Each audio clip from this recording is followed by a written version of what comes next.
নওগাঁর নিয়ামতপুরে আশ্রয় এনশিওর প্রকল্পের উদ্যোগে সোমবার ১৬ ডিসেম্বর সকাল থেকে দুপুর পর্যন্ত উপজেলার সরকারি প্রাথমিক বিদ্যালয় ও আশ্রয় উপানুষ্ঠানিক প্রাথমিক বিদ্যালয়ের শিশু শিক্ষার্থীদের নিয়ে চিত্রাঙ্কন, খেলাধুলা, রচনা প্রতিযোগিতা ও পুরস্কার বিতরণী অনুষ্ঠান অনুষ্ঠিত হয়েছে।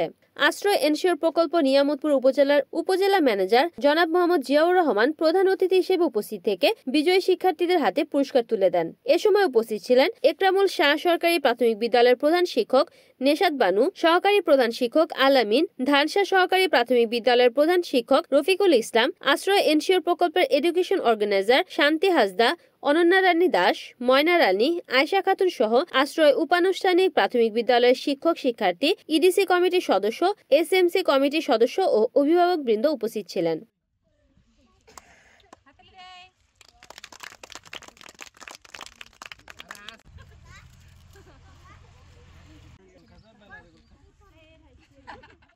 রিপোর্ট করেছেন নওগাঁ প্রতিনিধি মোহাম্মদ ইমরান ইসলাম, এনএন টিভি।